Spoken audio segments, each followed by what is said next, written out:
এই গল্পটা শুনে অনেকেরই চোখে জল চলে আসবে। 7 বছর পর সুজয় যখন জেল থেকে ছাড়া পায়, তখন সে বাইরে বেরিয়ে দেখে যে তাকে নেওয়ার জন্য কেউই আসেনি। তার সামনে এখন দুটো রাস্তা দুদিকে বেঁকে যাচ্ছে। বাঁদিকে যে রাস্তাটা বেঁকে যাচ্ছে সেটা তার মামা বাড়িতে। তার ছাড়া পাওয়ার কিছুদিন আগে তার মামা এসে তাকে বলে গেছে, তুমি আর যেখানেই যাও আমাদের বাড়ি আর ফিরে যেও না। ডান দিকে যে রাস্তাটা বেঁকে গেছে সেটা তার মায়ের বাড়িতে। সে বাড়িতে যেতে তার ভালো লাগে না। সে রাস্তার পাশে একটা গাছতলায় বসে ঘন্টার পর ঘন্টা ভাবতে থাকে, সে যাবে তো যাবে কোথায়? এই পৃথিবীতে তার আর কেউ নেই। সে যখন 2 বছরের, তখন তার মা আর বাবার ডিভোর্স হয়ে যায়। তারপর থেকে মামারা তাকে নিজেদের কাছে রেখে তার মাকে অন্য এক ব্যক্তির সাথে বিয়ে দিয়ে দেয়। ডান দিকের রাস্তাটা সেই বাড়িতেই যায়, কিন্তু সেখানে যেতে তার ভালো লাগে না। আজ থেকে 7 বছর আগে এক ব্যক্তি তার মামার ছেলেকে অন্যায়ভাবে রাস্তায় মারধর করছিল। সুজয় সেটা দেখে সেই ব্যক্তির মাথায় একটা ইট ছুঁড়ে মারে। দুর্ভাগ্যবশত সেই ব্যক্তি সেই আঘাতে 2 দিনের মধ্যে মারা যায়। আর সেই সাজা কাটিয়েছে সুজয় 7 বছর ধরে। সুজয়ের মনে হয় যে আমি আমার মামার ছেলেকে বাঁচাবার জন্য এত কিছু করলাম, অথচ সেই মামা বাড়ি আমাকে ত্যাগ করে দিল। ওইদিকে মামাদের মনে হয় যে এই ছেলে হচ্ছে গুন্ডা, এই ছেলে মস্তান, এই ছেলে যদি আমার বাড়িতে আসে আমার ছেলেদেরকেই খারাপ করে ফেলবে, তাই এই ছেলেকে আর এই বাড়িতে ঢুকতে দেওয়া যাবে না। শেষমেশ সুজয় গাছতলা থেকে উঠে বাধ্য হয়ে তার মায়ের বাড়ির দিকে রওনা হলো, কেননা এই পৃথিবীতে সে আর কাউকেই চেনে না, কারোর সাথেই তার কোনো সম্পর্ক নেই। সেই বাড়িতে গিয়ে সুজয় যখন পৌঁছালো, মা যেই ব্যক্তিকে বিয়ে করেছিল সেই ব্যক্তি তার মাকে ডেকে নিয়ে বলল, এই ছেলে যেন আমার বাড়িতে 1 ঘন্টার বেশি না থাকে। ও একটা গুন্ডা, ও একটা মস্তান। তুমি যেভাবে পারো ওকে এখান থেকে বিদায় করো 1 ঘন্টার মধ্যে। আমি কাজে যাচ্ছি, কাজ থেকে ফিরে এসে যেন দেখি না যে ওই বাড়িতে আছে, তাহলে কিন্তু সমস্যা আছে। এরপরে সেই ব্যক্তি কাজের উদ্দেশ্যে বেরিয়ে যায়। সুজয়ের মা সুজয়কে স্নান করায়, খেতে দেয়। খাওয়া দাওয়ার পর সুজয়ের হাতে অনেক কষ্ট করে 2000 টাকা জোগাড় করে দিয়ে বলে, বাবা তুই এখান থেকে শহরে চলে যা, সেখানে গিয়ে কিছু একটা কাজবাজ কর, তোর মামারা তোকে সেই বাড়িতে যেতে বারণ করেছে, আমি তোকে এই বাড়িতে রাখতে পারবো না। সুজয়ের মা সুজয়কে আরো অনেক কিছু বোঝায়। সুজয় সেই টাকাটা হাতের মুঠে শক্ত করে নিয়ে চুপচাপ বসে থাকে। আস্তে আস্তে তার চোখ থেকে 2-1 ফোঁটা করে জল পড়তে থাকে। এই দেখে সুজয়ের মায়েরও চোখে জল চলে আসে। এরপরে সুজয় তার মাকে একটা প্রশ্ন করে, মা তুমি বলতে পারবে যার মা বাবা বেঁচে আছে সেই ছেলেটা কেন আজ রাস্তায় রাস্তায় অনাথের মতন ঘুরে বেড়াচ্ছে? আমার কি দোষ ছিল? এই কথা শুনে সুজয়ের মা অঝরে কেঁদে ফেলে। সুজয় তার পাশেই টাকাটা রেখে উঠে চলে আসে, আর মনে মনে সে একটাই কথা বলে, আমার মা বাবা দুজনেই বেঁচে থাকতে যদি আজ আমি অনাথ হয়ে রাস্তা রাস্তায় ঘুরে বেড়াই, তবে তোমাদের এই পয়সা তোমাদেরই থাক, আমার প্রয়োজন নেই। সে ঠিক করে যে এই শহরে সে থাকবে না, এখান থেকে বহুদূর চলে যাবে অচেনা অজানা কোনো এক শহরে। চলে যায় রেল স্টেশনে, সেখান থেকে সে ট্রেন ধরে বহুদূরের উদ্দেশ্যে রওনা করেছে। সে নিজেও জানে না যে সে কোথায় যাবে, কার কাছে যাবে। সে যেন এক দিন ভোলা পথিকের মতন ট্রেনে এমনি ঘুরে বেড়াচ্ছে। কিন্তু 2-3 ঘন্টা যাওয়ার পর যখন সে বাড়ি থেকে প্রায় 1-150 কিলোমিটার দূরে চলে গেছে, তখন একটা বড় জংশনে একজন টিকিট চেকার তার টিকিট চেক করে। সে তো টিকিট কাটেনি, তার কাছে তো পয়সা ছিল না। টিকিট চেকার তাকে ধরে জেলে ভরে দেয়। সুজয় সেই টিকিট চেকারকে বারবার একটাই কথা বলেছে, আমার কাছে 4 আনা পয়সা নেই, আর এই পৃথিবীতে কোনো ব্যক্তি নেই যে আমাকে এখান থেকে পয়সা দিয়ে ছাড়িয়ে নিয়ে যাবে। দয়া করে আপনারা আমাকে ছেড়ে দিন, আমাকে আটকে রেখে আপনারা কিছুই পাবেন না। তারপরে তারা তাকে সেখানে রেখে দেয় রাত্রেবেলায় এবং তাকে খেতে দেয়। সকালবেলা তারা যখন দেখলো যে এই ছেলেটির কাছে 4 আনা পয়সা নেই, একে ছাড়াবার মতন কেউ নেই, তখন তার প্রতি দয়া হলো। তারা তাকে ছেড়ে দিল, তবে বললো যে তুমি আর ট্রেনে যাত্রা করতে পারবে না। এই প্ল্যাটফর্ম থেকে বাইরে এই শহরের দিকে তুমি চলে যাও। বিনা টিকিটে যেন তোমাকে আমরা দ্বিতীয়বার ট্রেনে না দেখি, দেখলে কিন্তু তোমাকে এবার আমরা কোর্টে চালান করবো। শেষমেশ সুজয়কে তারা প্ল্যাটফর্ম থেকে বাইরে বের করে দেয়। বাইরে বেরিয়ে সকালবেলা সে অনেক দোকানে কাজের খোঁজ করে, কোনো দোকানে তার কাজ জোটে না। শেষমেশ সে দেখলো যে একটা ভাঙাচোরা হোটেল আছে, যেখানে 2-3 জন মানুষ খাওয়া দাওয়া করছে। একজন বয়স্ক ব্যক্তি, প্রায় 50-এর কাছাকাছি বয়স হবে, তিনি সেখানে বসে আছেন। সুজয় সেই ব্যক্তিকে বললো, কাকু একটা কাজ পাওয়া যাবে? সেই ব্যক্তি বললো, আমার যা হোটেল, সারাদিনে 20-30 জন লোক খেতে আসে, তোমাকে আমি কাজ দেবো কোথা থেকে? আমি তোমাকে পয়সা দিতে পারবো না। সুজয় বললো, আমাকে পয়সা দিতে হবে না, আমাকে শুধু আপনি 3 বেলা খেতে দেবেন আর একটু থাকার জায়গা দিলেই হবে। সেই ব্যক্তি বললো যে তোমার বাড়ি কোথায়, তুমি কোথা থেকে এসছো? তখন সুজয় তার বাড়ি থেকে 20 কিলোমিটার দূরে একটা বড় শহরের নাম বললো, যে আমি ওখান থেকে এসেছি। সে ব্যক্তি বললো, আচ্ছা ঠিক আছে, আমি তোমাকে কাজ দিতে পারি, তুমি 3 বেলা খাবার দাবার পাবে, কিন্তু তোমাকে এই হোটেলেই ঘুমোতে হবে। সুজয় বললো, ঠিক আছে, কোনো সমস্যা না। তারপর থেকে সুজয় সেই দোকানে কাজে লেগে পড়লো, খাবার দাবার পেলো, সেখানে কাজ করলো। 2 দিন পর সুজয় তার মালিককে বললো, আচ্ছা মালিক, আপনি এই দোকানটাকে পরিষ্কার পরিচ্ছন্ন করেন না, এইভাবেই রেখেছেন ভাঙাচোরা অবস্থায়? তখন তার মালিক বললো যে আমার এই পৃথিবীতে কেউ নেই, আমি যে কদিন বেঁচে আছি কোনো রকম চলছে চলুক, তারপরে এগুলো দেখারও কেউ নেই, আমার আর দরকার নেই, যা আছে চলছে চলুক।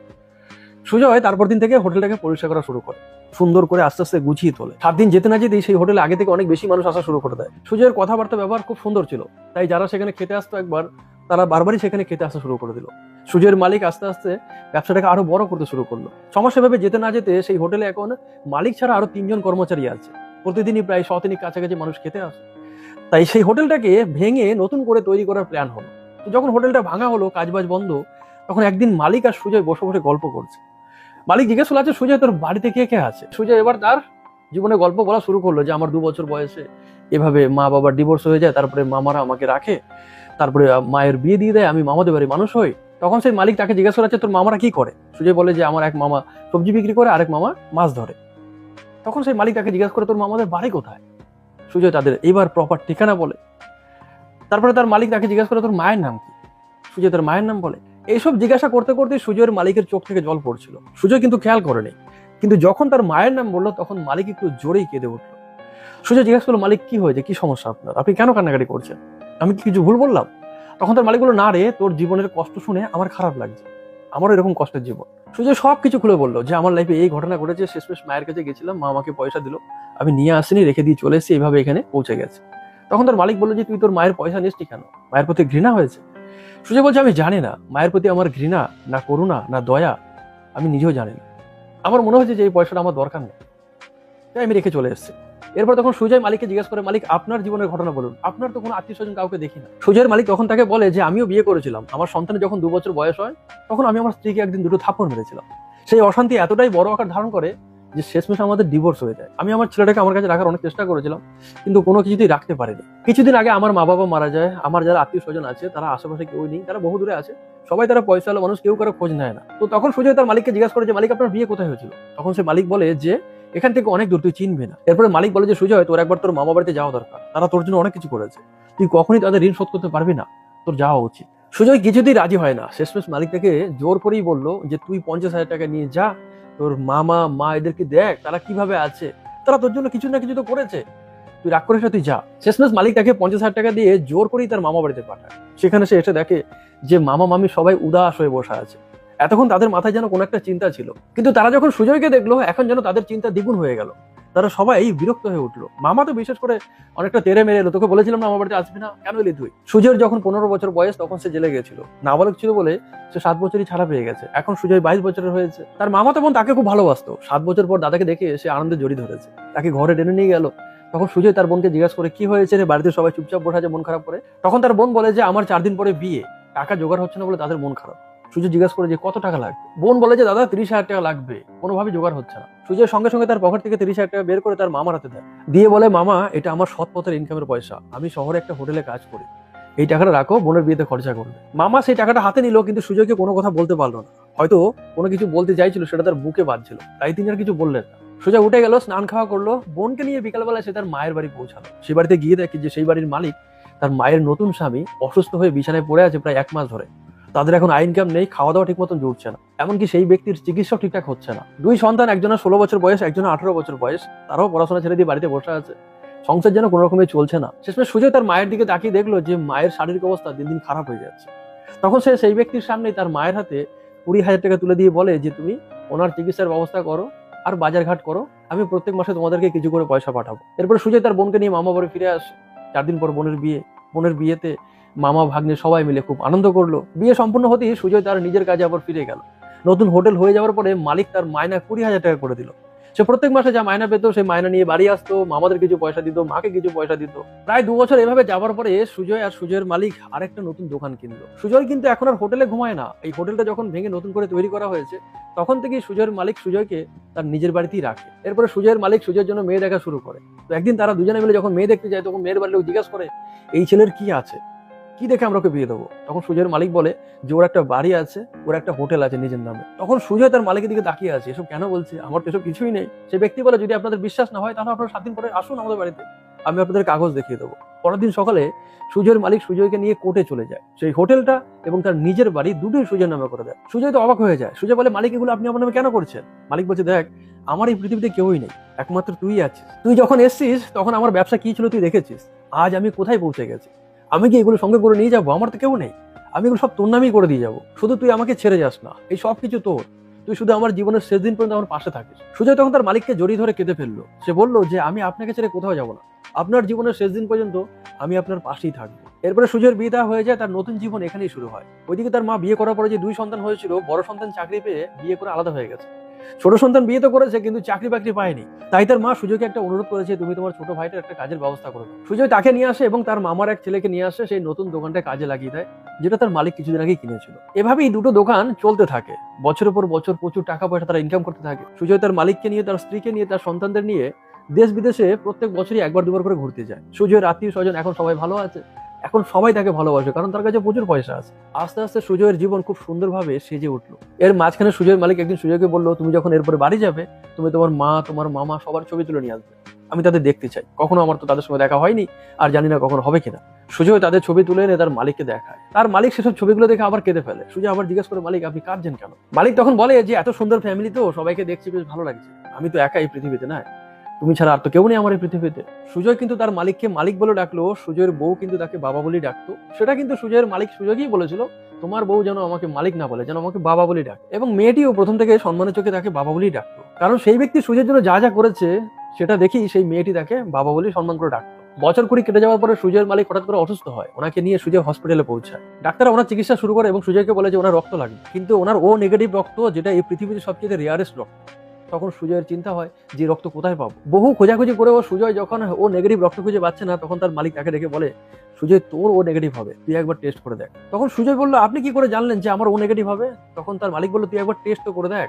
তো টেস্ট করে দেখা গেল সুজয়ের ও নেগেটিভ রক্ত। এরপরে সুজয় তার মালিককে জোর করে চেপে ধরে যে আপনি কি করে আন্দাজ করলেন যে আমার ও নেগেটিভই হবে? তখন তার মালিক তাকে বলে, সুজয় তুই যেদিনকে তোর বাড়ির গল্প আমাকে শোনাচ্ছিলি, তোর পরিবারের গল্প শোনাচ্ছিলি, সেদিনকে আমি কেঁদে ফেলেছিলাম, মনে আছে?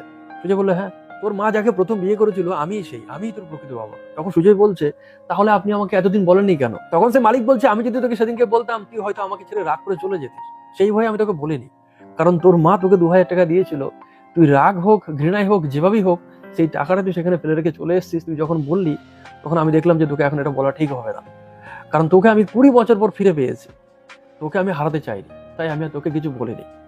আমি জানতাম যে আমি জীবনে একটা সময় তোকে এটা ঠিক বলবোই বলবো, আজ সময় এসছে তাই তোকে বললাম। সুজয়ের সঙ্গে সঙ্গে তার বাবার পা জড়িয়ে ধরে কাঁদতে শুরু করে দিল। সে জ্ঞান হওয়ার পর থেকে তো বাবার মুখ দেখেনি, অনেক আক্ষেপ ছিল তার বাবার প্রতি, অনেক ক্ষোভ ছিল তার, কিন্তু এই 20 বছরে এই মানুষটার সঙ্গে থেকে থেকে না সে আক্ষেপ ক্ষোভ সব মুছে গেছে।